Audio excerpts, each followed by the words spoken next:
Bapak, Ibu, dan saudara-saudari yang terkasih dalam Kristus, ada satu pengalaman yang bagi saya selalu menarik. Dan ketika diulang-ulang pengalaman ini, ternyata pengalaman ini selalu menarik, entah kenapa. Pengalamannya sangat sederhana, tetapi dalam kesederhanaan itulah seolah-olah memberikan kepada kita hampir semua inti dari bacaan pada hari ini. Pengalaman yang saya alami itu sebenarnya sederhana. Mungkin Bapak Ibu juga pernah mengalaminya ketika di bis, kemudian atau di angkutan umum, atau mungkin di kereta atau di pesawat dalam sebuah perjalanan, ketika sebelah kita ada orang yang sedang duduk, kemudian kita masih malu-malu. Tapi kemudian ketika di tengah perjalanan, kemudian bertanya, "Ibu dari mana?" atau "Bapak dari mana?" atau "Mas dari mana?" "Oh, saya dari sini." "Oh, saya kenal, saya pernah ke sana." Oh ya? Iya, karena saya pernah misa di sana." "Oh, Mas Katolik?" "Iya, saya Katolik." "Saya juga Katolik." Padahal sebelumnya saya terutama, itu tidak kenal sama sekali. Tetapi ketika dia mengatakan, "Saya Katolik," tiba-tiba saya merasa bahwa, ternyata dalam perjalanan saya mempunyai seorang saudara yang baru. Seolah-olah saya merasa saya mempunyai seseorang nih yang baru. Saya merasa bahwa ternyata saya nggak sendiri di dalam bis ini. Dan akhirnya saling bertukar cerita begitu banyak. Kemudian saling berdebat, atau mungkin juga saling bercerita mengenai pengalaman-pengalaman. Merasa bahwa ternyata ketika kita di bis atau di angkutan umum, ketika merasa bahwa ada seseorang yang seiman dengan kita merasa saya mempunyai saudara nih. Ada sebuah sukacita, ada sebuah kesenangan tersendiri, dan terutama yang saya rasakan waktu itu adalah ketenangan bahwa saya di sana tidak sendiri. Dan ketika saya renung-renungkan, ternyata apa sih yang menjadi simbol atau menjadi pemicu bahwa saya merasakan sukacita di sana?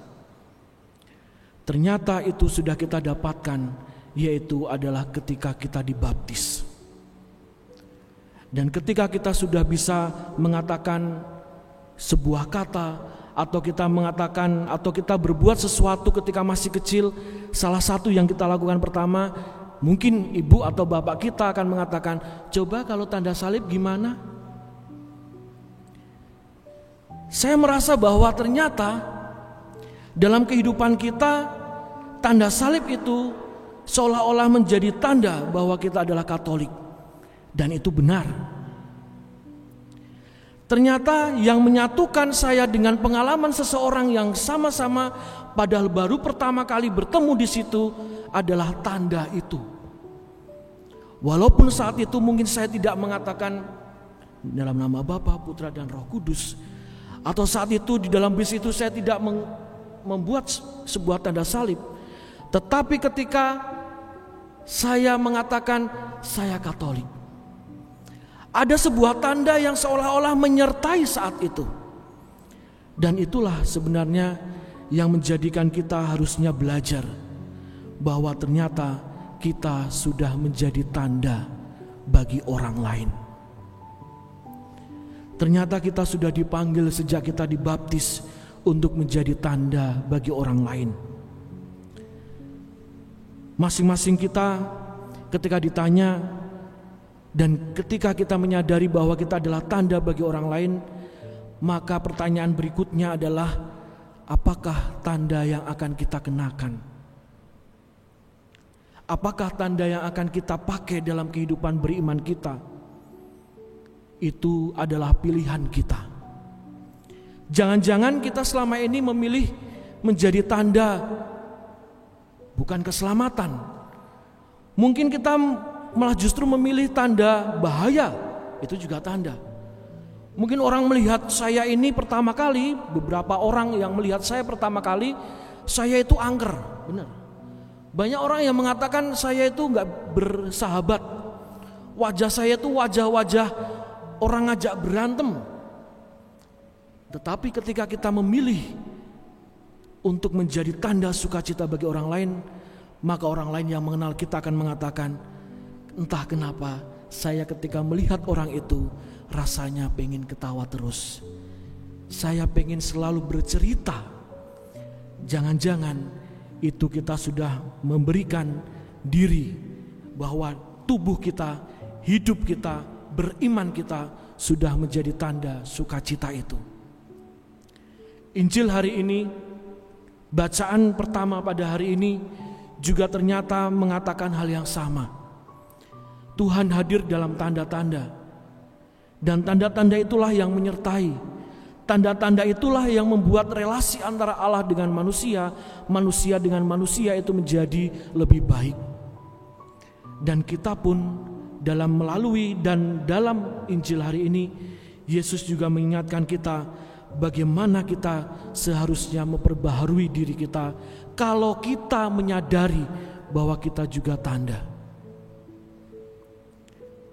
Ketika kita menyadari bahwa kita adalah tanda dari Allah, maka kita juga menyadari bahwa tubuh kita adalah bait Allah. Ketika kita menyadari bahwa tubuh kita bait Allah, maka akan selalu sadar bahwa ada roh Allah yang bersemayam dalam diri kita.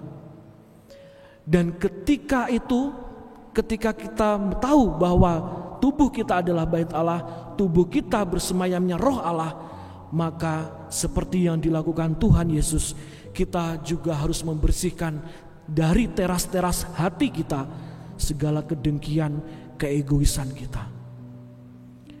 Ketika dalam Injil Tuhan membuat cambuk dari tali, maka kita juga harusnya membuat cambuk dari iman kita untuk mengusir segala keiri hatian, kedengkian dalam diri kita, sehingga apa? Sehingga bait Allah teras dalam diri kita sebagai bait Allah itu sungguh-sungguh bersih.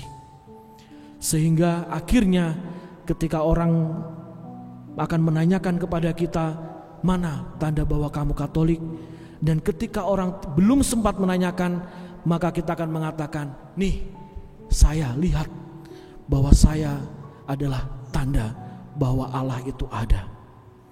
Oleh karenanya marilah kita pertama-tama mencoba untuk memahami bahwa ketika kita sadar kita adalah tanda rahmat Allah, ketika kita sadar bahwa kita adalah tahta Allah itu sendiri, dan ketika kita sadar bahwa kita adalah wajah kasih Allah, kita akan selalu memperbaharui diri. Tidak perlu 40 hari, tidak perlu 40 tahun, tidak perlu 3 hari kita memperbaharui, merombak diri kita.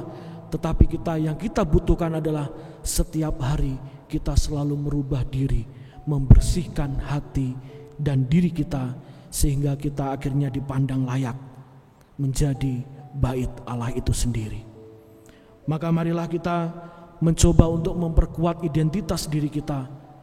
Kita mencoba untuk memberikan diri kita bahwa kita adalah sungguh-sungguh tanda sukacita, tanda kegembiraan bagi orang lain, dan terlebih juga bagi diri kita sendiri.